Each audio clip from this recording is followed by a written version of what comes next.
చూస్ country delight, live better. ఇప్పుడే country delight app ని download చేసుకోండి.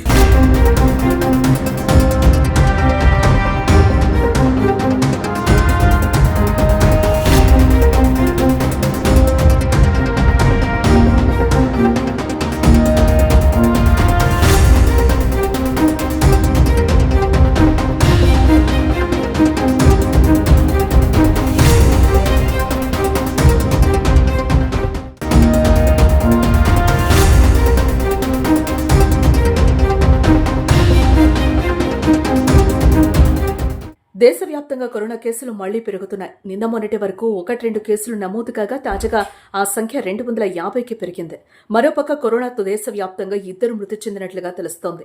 మహారాష్ట్రలో థానేలో 21 ఏళ్ల యువకుడు మృతి చెందగా తాజాగా బెంగళూరులో మరో వ్యక్తి కరోనా కారణంగా మృతి చెందినట్లుగా సమాచారం.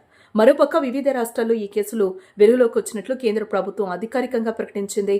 ఈ కేసుల పెరుగుదలపై అప్రమత్తంగా ఉన్నామని వెల్లడించింది. ఎప్పటికప్పుడు ఆరా తీస్తున్నామని పేర్కొంది. దేశంలో కోవిడ్ పాజిటివ్ కేసుల తీవ్రతను దృష్టిలో పెట్టుకుని కేంద్ర ప్రభుత్వం, వైద్య ఆరోగ్య మంత్రిత్వ శాఖ అధికారులు ప్రత్యేకంగా సమీక్ష నిర్వహించారు. National centre for disease control, emergency medical relief, disaster management cell, Indian council of medical research, director general of health services అధికారులు ఇందులో పాల్గొన్నారు. ప్రధానంగా కేరళ, తమిళనాడు, మహారాష్ట్ర, కర్ణాటక వంటి రాష్ట్రాల్లో కోవిడ్ కేసులు అధికంగా నమోదైనట్లు వెల్లడించారు.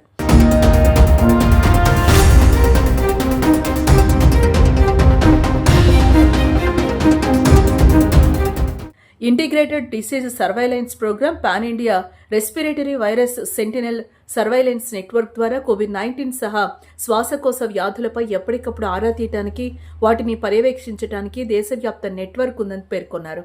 ఏ కేసుల్లో ఎక్కువ భాగం తేలికపాటివేనని, వాటి తీవ్రత తక్కువ శాతంగా ఉంటోందని అధికారులు చెప్పారు.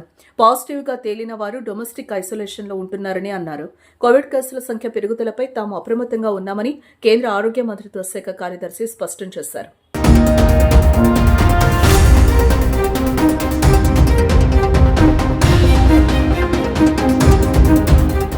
ఇకపోతే కొన్ని రోజులుగా సింగపూర్, హాంకాంగ్లో కోవిడ్-19 పాజిటివ్ కేసుల పెరుగుదల ఉంటోందని, ఇప్పటి వరకు అందుబాటులో ఉన్న ప్రాథమిక సమాచారం ప్రకారం ఆయా కేసుల తీవ్రత చాలా వరకు స్వల్పమేనని కేంద్ర కార్యదర్శి పునరుద్ఘాటించారు. దేశంలో ప్రస్తుతం కోవిడ్-19 పరిస్థితులు అదుపులోనే ఉన్నాయని అన్నారు. అదే సమయంలో దేశంలో 2 కరోనా మరణాల కేసులు నమోదయ్యాయి. అందులో ఒకటి మహారాష్ట్రలో కాగా రెండోది బెంగళూరులో.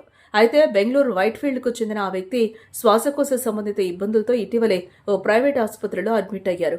చికిత్స పొందుతూ కొద్దిసేపటి కిందటే మరణించారు.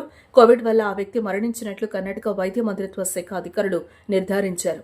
కర్ణాటక వ్యాప్తంగా కొత్తగా 5 కోవిడ్ పాజిటివ్ కేసులు నమోదయ్యాయి. బెంగళూరులో 2, మైసూరులో 2, విజయనగరంలో 1 కేసు వెలుగులోకి వచ్చింది.